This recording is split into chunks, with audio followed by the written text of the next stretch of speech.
I was sitting at my kitchen table when the email came in, and at first I thought it was a thank you. After all, just 3 months earlier I had wired $32,000 to help pay my granddaughter Patricia's college tuition. I opened the message expecting gratitude, maybe even an invitation to Christmas dinner. Instead, my son's wife wrote a single line that made my hands go still on the table. "We appreciate the tuition, but Patricia doesn't want you at Christmas this year." I read it twice, then a third time, because the girl whose education I had just paid for was apparently the same girl who no longer wanted her grandfather in the room. I'm 74 years old. I live in a small, quiet house in Des Moines, Iowa, where I've been since my wife passed away 4 years ago. My son David and his wife Sarah live out in the suburbs of Chicago with Patricia. For years, I thought we were a team. I worked 40 years in the insurance business, saving every penny I could so that my family would never have to struggle the way I did. When David told me they were short on the tuition for Patricia's junior year at the University of Illinois, I didn't even hesitate. I sent the money that same afternoon, but Sarah has always been different. She's the kind of woman who measures everything in status and optics. To her, I was always the old man from the country who didn't quite fit the image she wanted for their perfect suburban life. Still, I never thought she'd use my own granddaughter against me. Patricia and I have always been close. When she was little, she'd sit on my lap and ask for stories about the old farm. Now she's 20 years old, and according to this email, she had suddenly decided I wasn't welcome in her life. I stared at the screen, waiting for my phone to ring. I expected David to call and explain that it was all a misunderstanding. I expected a text from Patricia saying her mother was being dramatic, but the house stayed silent. The only sound was the hum of the refrigerator and the ticking of the clock on the wall. I felt a cold knot forming in my chest. If Patricia really didn't want me there, why hadn't she told me herself? I reached for my phone to call her, but my thumb hovered over her name. What if Sarah was telling the truth? I didn't call. I didn't reply to the email. I just sat there in the fading afternoon light, looking at the photos of Patricia on my mantle. She was smiling in every one of them. I started wondering if those smiles had been as hollow as the thank you I never received. By the time the sun went down, I had convinced myself that maybe I was just a bank account to them, a source of funds that had outlived its social usefulness. I went to bed early, but I didn't sleep. I just kept seeing that single sentence over and over again. 2 days later, a package arrived on my doorstep. It was a heavy padded envelope with no return address, just a Chicago postmark. When I opened it, I didn't find a Christmas card or a gift. I found a stack of printed bank statements and a handwritten note on a scrap of paper that changed everything I thought I knew about my son's house. The note was unsigned, but the handwriting looked hurried, almost desperate. It said, "Look at the dates, they aren't paying the school." I pulled the stack of bank statements out and spread them across the kitchen island. They were for an account I didn't recognize, a joint account in David and Sarah's names. I began tracing the numbers, my eyes squinting at the small print. On October 12th, my wire transfer of $32,000 had landed in their account. On October 14th, $20,000 of it was moved to a credit card company. 2 days later, another $8,000 went toward a lease payment for a luxury SUV. The tuition hadn't been paid. My heart began to race. I had worked 40 years in the insurance business to build that safety net. I had sent that money specifically to ensure Patricia could finish her junior year without the weight of debt.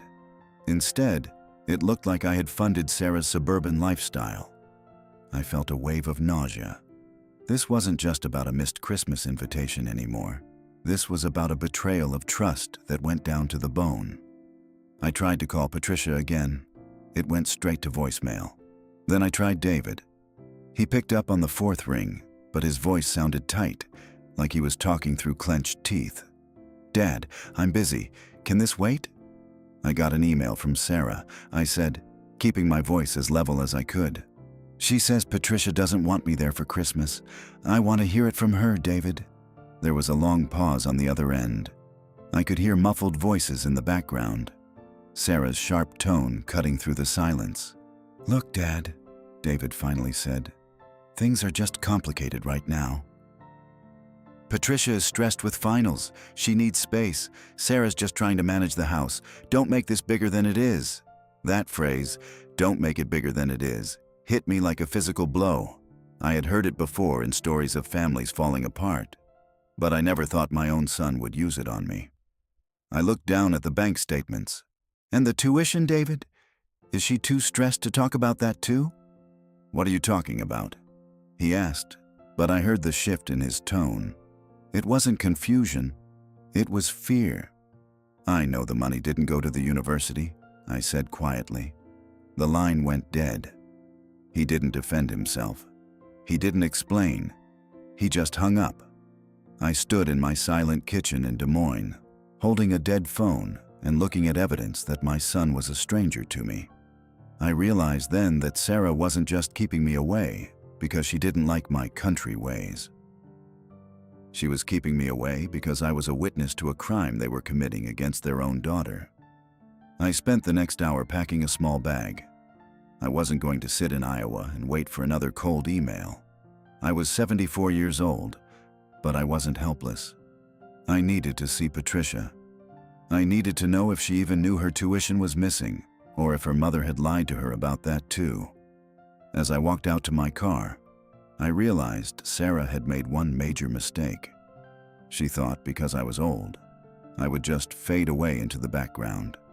She forgot that I spent my entire career looking for the truth in the fine print. I began the 6-hour drive to Chicago. By the time I hit the Illinois border, the sun was gone and a light snow was starting to fall. I kept thinking about Patricia's face. If she really hated me, I'd turn around and never look back. But if she was being lied to, I was the only one who could save her. I pulled into a rest stop and checked my email one last time. There was a new message from Sarah. It wasn't a line this time. It was a threat. The email was sent from Sarah's private account at 10:42 that night. It read, "If you show up here, I will call the police and tell them you're harassing us. We've already told Patricia that you're becoming confused and aggressive. If you try to contact her, you'll only prove us right. Stay in Iowa, Robert, for your own sake." I pulled my car over to the shoulder of the highway, the hazard lights blinking against the falling snow. My hands were shaking, not from fear, but from a cold, hard clarity I hadn't felt in years. She wasn't just stealing money. She was gaslighting my granddaughter, painting me as a senile old man to justify cutting me out of their lives. It was the perfect cover. Who would Patricia believe? Her own mother or a grandfather she hadn't seen in months who was suddenly acting erratic? I didn't turn back. I drove straight to the outskirts of Chicago and checked into a nondescript motel near the university. I knew Patricia's dorm address from the care packages I used to send her. The next morning, I didn't go to my son's house. I went to the campus. I sat in my car near the student union, watching the young people walk by with their backpacks and coffee cups, looking for the girl I'd raised to be proud and independent. At noon, I saw her. She was walking alone, her head down, looking nothing like the confident girl I remembered. She looked exhausted, her shoulders slumped under a heavy coat. I stepped out of the car, my heart hammering against my ribs. "Patricia," I called out. She stopped. When she turned and saw me, her face didn't show anger or aggression. It showed absolute shock, followed by a flicker of something that looked like heartbreak. She didn't run away. She just stood there as I walked toward her. "Grandpa," she whispered. "What are you doing here?" "Mom said. She said you were very sick. She said you didn't want to see any of us anymore because you were angry about your medical bills." I felt the air leave my lungs. Sarah hadn't just told her I was senile. She had told her I was bitter and dying. I reached into my coat pocket and pulled out the stack of bank statements I had received in the mail. I didn't say a word. I just handed them to her. Patricia looked at the papers, her brow furrowing. As she scanned the dates and the amounts, the $32,000 that had never reached her school's bursar office, Her face went completely white. She looked up at me, her eyes filling with tears. "The school sent me a notice yesterday," she said, her voice trembling. "They told me if the balance wasn't settled by Friday, I couldn't register for next semester." "I called Mom, and she told me you had promised the money but then backed out because you wanted to buy a new car." We stood there in the middle of the crowded sidewalk, two generations of a family held together by a bridge of lies that was finally collapsing. Patricia looked at the statement again, her thumb hovering over the line for the SUV lease. "That's her car," she whispered. "She told me they got a deal through Dad's work." "I paid for your future, Patricia," I said, my voice steady. I never backed out. She looked at me, really looked at me, and I saw the realization sink in. I wasn't the confused, angry old man her mother had described. I was the person who had been standing behind her all along while her parents were pushing her toward a cliff. But then she looked past my shoulder, her expression shifting to one of pure terror. "Grandpa, look out!" she barked. I turned around just in time to see my son's black SUV swerving toward the curb, tires screeching against the slush. David jumped out before the engine even stopped, his face contorted with a mixture of rage and panic I had never seen before. David didn't even look at me. He went straight for Patricia, grabbing her arm as if he were trying to rescue her from a stranger. "Get in the car, Trish," he barked, his voice cracking with a desperation that made him sound small. "We told you your grandfather isn't himself. He shouldn't be here." Patricia pulled away, her eyes flashing with a fire I hadn't seen since she was a little girl. "He's himself enough to show me where my tuition went, Dad," she said, holding up the bank statements. I watched David's face drain of color. He looked at the papers, then at me, and for a second, I saw the son I used to know, the boy who couldn't lie to save his life. But that boy was gone, buried under years of Sarah's influence and the crushing weight of a lifestyle they couldn't afford. "Where did you get those?" David hissed, stepping toward me. He didn't ask if they were true. He didn't deny the theft. He only cared about the leak. "It doesn't matter where they came from," I said, standing my ground. I felt every one of my 74 years, but I didn't move. "What matters is that you lied to your daughter. You told her I was dying. You told her I was bitter, and you let her think her future was gone so you could drive a car you didn't earn." People were starting to stare. Students slowed down, sensing the vibration of a family imploding on a Tuesday morning. David looked around nervously, his jaw tightening. "You're making a scene, Dad. This is exactly what Sarah said would happen. You're unstable." "I'm the only one standing in this circle who isn't a thief, David," I replied. Patricia stepped between us. She looked at her father with a cold, piercing disappointment that I knew would haunt him for the rest of his life. "Is it true?" she asked. "Did Grandpa send the $32,000? David opened his mouth to speak, but no words came out. He looked like a man drowning in shallow water. Finally, he looked away, staring at the slush on the pavement. "We were going to pay it back, Trish. It was just a temporary bridge. Things at the office have been... Sarah said we needed to keep up appearances for the new partners." "Appearances?" Patricia's voice was a jagged blade. "You traded my degree for appearances." Before David could answer, his phone began to ring. It was a video call. I could see Sarah's face on the screen, even from a few feet away. She looked frantic. David answered it, and her voice shrilled through the speaker, loud enough for all of us to hear. "David, is he there? I've already called the campus security. I told them an elderly man is harassing students. You need to get her away from him now before the police arrive." I looked at my son, waiting to see if there was any shred of integrity left in him. He looked at the phone, then at his daughter's tear-stained face, and then at me. I could see the gears turning. He was terrified of his wife, but he was losing his child. "Sarah, wait," David stammered into the phone. "Don't wait me, David. Do your job."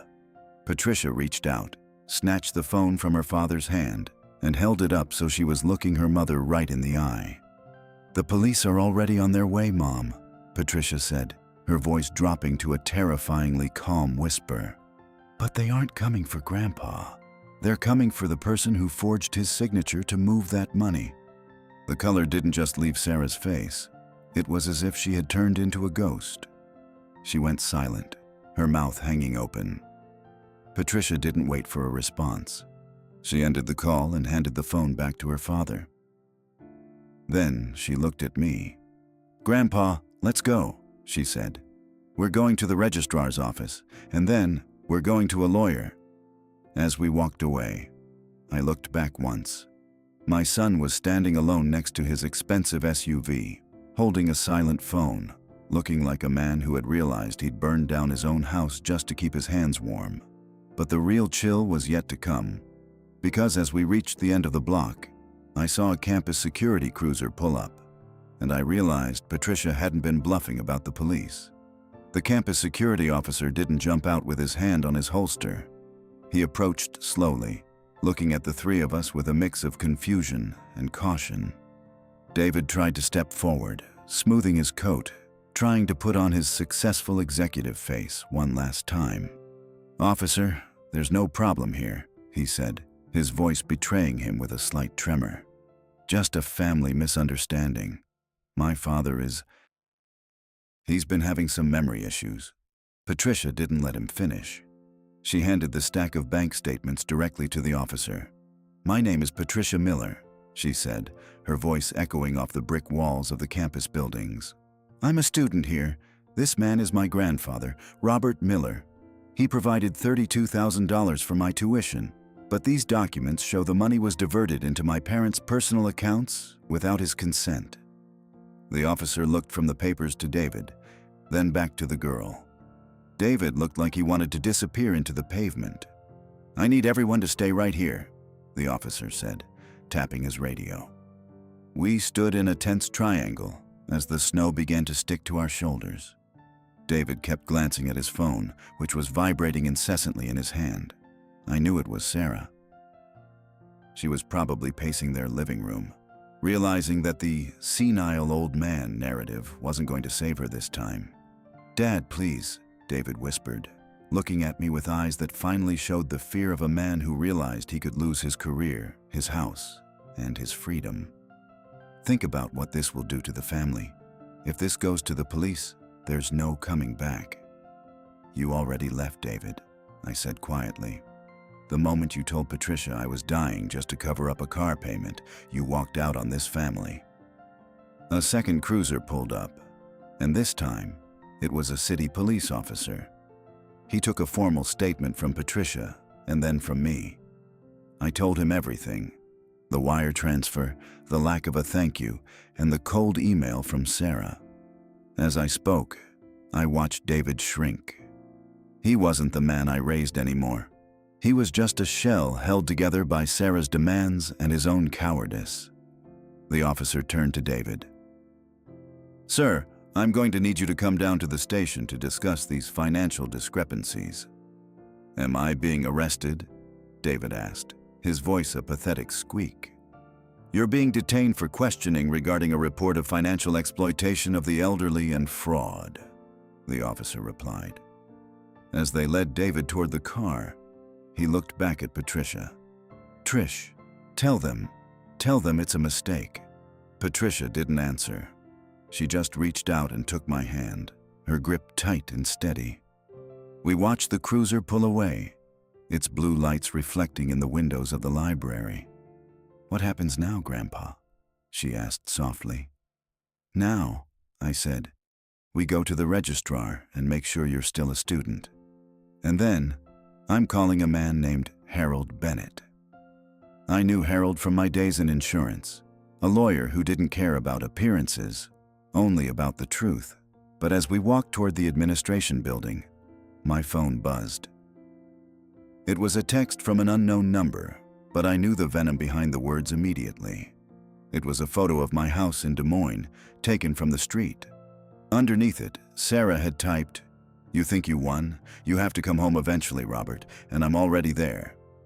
I felt a cold shiver that had nothing to do with the Chicago wind. Sarah wasn't just a thief. She was a predator.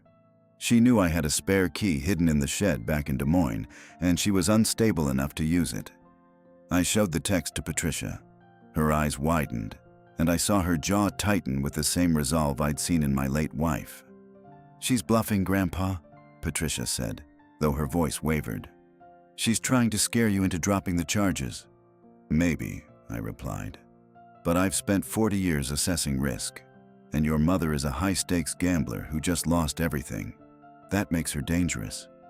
I didn't call the police in Des Moines yet. I called Harold Bennett. He picked up on the second ring, his voice as dry and steady as a prairie summer. I explained the situation, the tuition, the forgery, and now the threat. Harold didn't sound surprised. He'd seen families turn into vipers over less than $7 million in other cases. And while $32,000 wasn't millions, the betrayal was just as deep. "Robert," Harold said, "I'm calling the Polk County Sheriff. I want a patrol car at your house in 10 minutes. And I'm filing for an emergency restraining order. If she so much as touches your porch, she's going to jail. But you need to stay put. Don't go back there alone."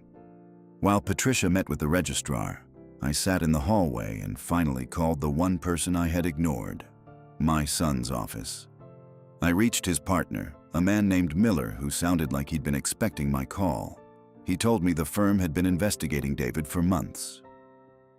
There were irregularities in his expense reports, luxury dinners, club memberships, and a lease for a black SUV that the firm hadn't authorized.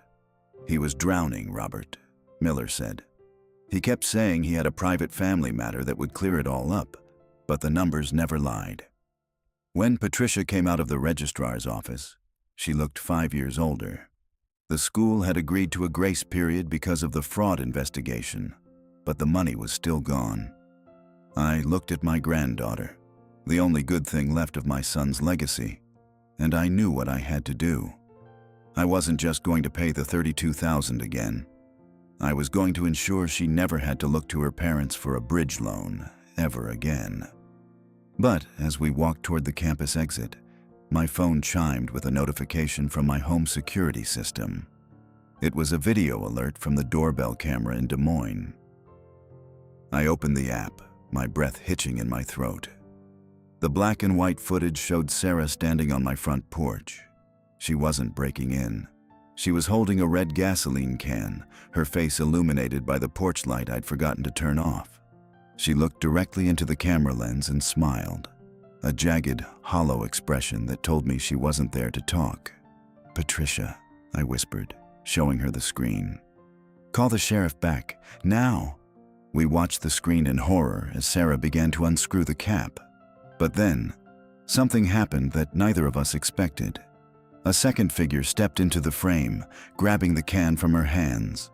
It was Andrew, my youngest son, the one who usually avoided conflict and stayed out of family business. I stood on that sidewalk in Chicago, staring at my phone as Andrew wrestled the gasoline can away from Sarah. My youngest son, who had spent his life staying quiet to keep the peace, finally found his voice when the world was literally on fire. He held her back until the Polk County Sheriff's deputies swarmed the porch, their flashlights cutting through the Iowa darkness. Sarah was handcuffed right there in front of my door, her appearances finally stripped away for the entire neighborhood to see. David was charged with financial exploitation and fraud, and the firm he worked for moved forward with their own embezzlement suit. Without David's income or my loans, the life they had built on lies collapsed in a matter of weeks. The luxury SUV was repossessed, and the house in the suburbs went into foreclosure.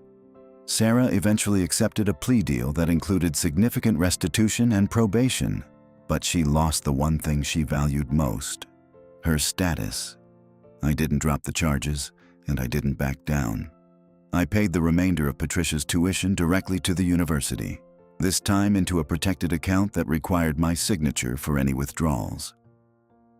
I also set up a trust for her, ensuring she'd have the foundation her parents tried to steal from her.